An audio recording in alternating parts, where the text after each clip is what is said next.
organ transport and micropuncture experiments. When I returned, I established my own micropuncture laboratory, and I had to focus my pathology interest with a newly developed technique of percutaneous renal biopsies. There weren't very many centers there where this was being done, and there was very little experience in the interpretation of these biopsies. It was at that time that Heptinstall's Pathology of the Kidney was published, and this monumental work set the foundation for our nascent disciplines. With the introduction of electron microscopy and immunofluorescence, renal pathology emerged from the Middle Ages and became a critical partner in the clinical nephrology, and in new techniques brought expansion of research in the pathogenesis of medical kidney diseases. Recognizing that renal pathology, with its complexities, had become a distinct scientific discipline, 42 years ago, at the ASN meetings here in Washington, I joined with a dozen other renal pathologists to form the Renal Pathology Club. It was supposed to serve as a forum for the discussion of controversial and new issues in our discipline. I chaired the first annual meeting of the Renal Pathology Club at the ASN meeting in 1978. The topic was idiopathic nephrotic syndrome with nil disease, minimal changes, focal, segmental, or global glomerulosclerosis. And the question was raised, one disease, variants of the same disease, or many different diseases? It's of interest that even with the advances in renal immunopathology, physiology, genetics, and cell biology, we today could hold a symposium with the same title, and you maybe even hear some of the same arguments. Our discipline and our membership of the club expanded, and we became a society in 1991. The society has continued to grow to what it is today, and it now provides a place for collaboration with our peers worldwide and serves as a focus for the advancement of knowledge in our field.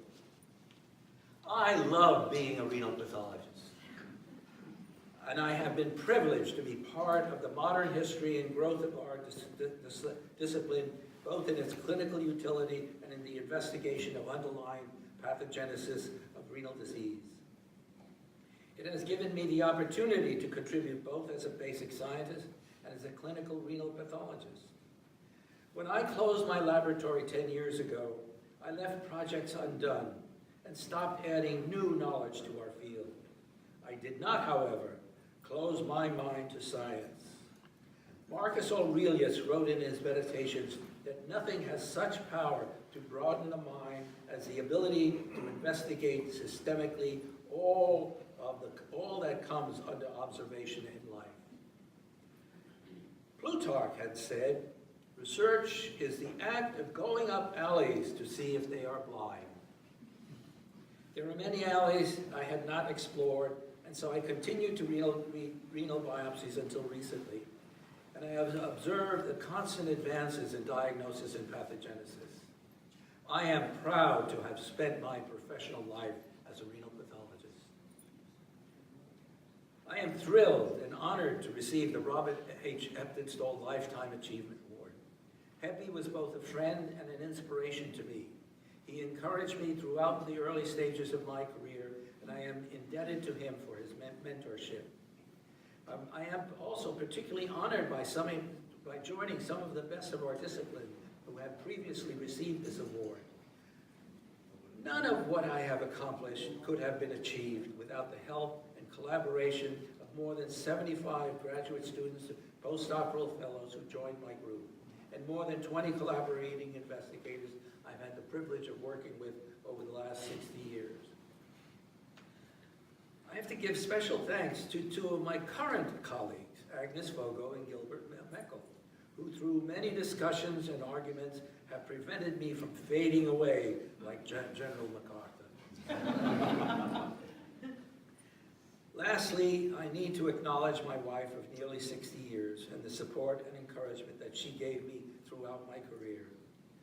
Although she was unable to accompany me tonight, I know she is proud and thankful that I am honored this way. And And tomorrow is St. Patrick's Day. And so I'm going to try and sing to you, although the food is sticking in my throat, a chorus from an Irish song called The Parting Glass. So fill to me the parting glass, and drink of health whate'er befalls, and I will gently rise and softly call, good night and joy to you all.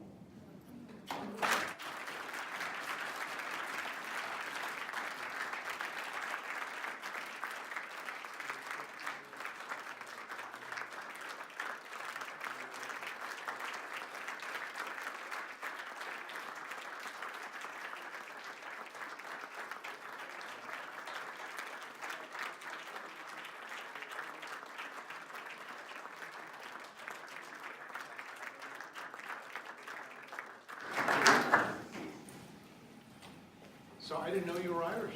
St. Patrick's Day, everybody's Irish. I could have sung the whole song, but my voice was not particularly good. I am a tenor.